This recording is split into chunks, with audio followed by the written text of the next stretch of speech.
Ao meu lado está o professor, escritor e economista Eduardo Gianetti, que hoje é o palestrante do Fronteiras do Pensamento. É um prazer tê-lo no programa, Gianetti. Prazer é todo meu, Gabriela. Então o senhor vai falar sobre o seu novo livro, um romance, que é uma relação entre o cérebro e a mente. Eu queria que o senhor contasse um pouquinho dessa história, então, para o nosso telespectador. Eu vou falar não propriamente do livro, mas do tema do livro, que é a relação entre o nosso cérebro e a nossa mente. Como entender aquilo que se passa na nossa consciência, os nossos pensamentos, as nossas escolhas. E o que a neurociência tem a dizer a respeito disso, dado que esse campo do conhecimento vem avançando muito e está permitindo pela primeira vez fazer uma avaliação mais criteriosa do que os filósofos e teólogos vinham debatendo há 2.500 anos.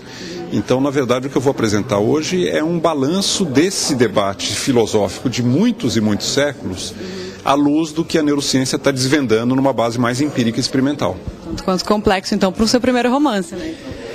Na verdade, não é complexo. É um assunto que, se o leitor tiver atenção concentrada e prestar atenção no que está lendo, ele não precisa ter nenhum conhecimento especializado.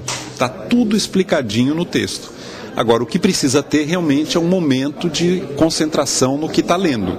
Coisa que para os jovens hoje em dia nem sempre é fácil, porque o bombardeio de informações e estímulos é de tal ordem que eles têm muita dificuldade em fixar a atenção. Mas esse século com tanta informação e tanta coisa para se entreter. Aumentou o volume de informações, mas caiu a capacidade de assimilar e integrar essas informações em conhecimento. E esse livro, desse ponto de vista, de fato, ele é um pouco exigente, porque a pessoa tem que estar prestando atenção no que está lendo. O que o senhor pensa entre essa relação, então, de cérebro e mente? Olha, é muito possível e talvez até provável que nós estejamos radicalmente enganados sobre o que nós acreditamos intuitivamente sobre nós mesmos. Há muitas outras coisas acontecendo dentro de nós que nós desconhecemos e que explicam em grande medida o que se passa conosco. Nós vamos ter grandes surpresas em relação a isso, mais ou menos como o homem primitivo pré-científico teve surpresas quando a ciência mostrou que a natureza não era como se imaginava. A natureza não é povoada por espíritos, vontades, forças demoníacas, mas ela é passível de explicação por leis naturais, perfeitamente inteligíveis e que nós podemos modelar e observar. Assim como esse homem pré-científico estava muito enganado em relação à natureza externa, ao relâmpago, ao trovão, ao arco-íris, às espécies biológicas, é muito possível e até provável que nós estejamos ainda, no século XXI, muito enganados sobre o tipo de ser que nós somos e o que nos faz agir como agimos. Alguma conclusão sobre isso?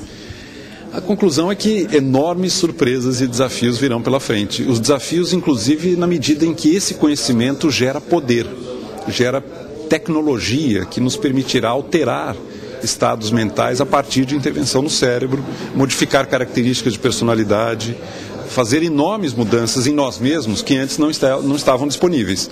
Isso vai gerar muita perplexidade, vai trazer benefícios, doenças como Parkinson, Alzheimer, problemas de lesão vão poder ser solucionados graças a esse conhecimento, mas também muitos riscos e ameaças, porque pode se prestar manipulação, pode se prestar discriminação, pode se prestar um uso indevido desse conhecimento. E o personagem do livro chega a alguma conclusão ou não?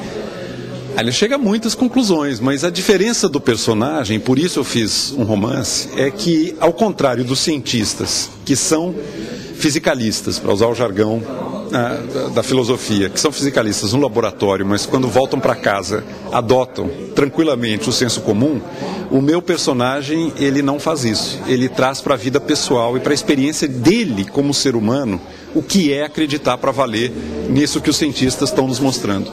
E aí ele começa a enlouquecer. Cumprimentos, professor, uma boa palestra para o senhor. Seja bem-vindo a Porto Alegre. Muito obrigado, Gabriela. É um grande prazer estar aqui.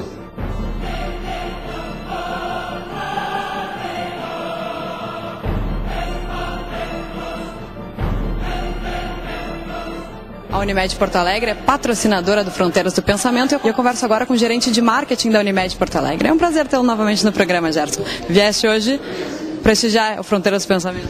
Eu acho que as palestras têm, todas elas, com muito bom público, né, e palestras de qualidade.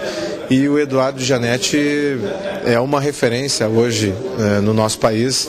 É impossível não estar aqui prestigiando esse evento. E a Unimed Porto Alegre, como patrocinadora, uma das patrocinadoras oficiais do Fronteiras de 2010, precisa estar sempre em todos os eventos, apoiando e não só participando ativamente desse grande projeto que é o projeto do Fronteiras. Promovendo sempre palestras, sempre apoiando esse tipo de evento. Eu acho que a gente tem como norteadores da nossa estratégia apoiar os projetos culturais, os projetos sociais e os projetos esportivos de Porto Alegre. E o Fronteiras é um projeto cultural de extrema relevância e não tem como a Unimed Porto Alegre estar fora de um projeto dessa magnitude. Cumprimento.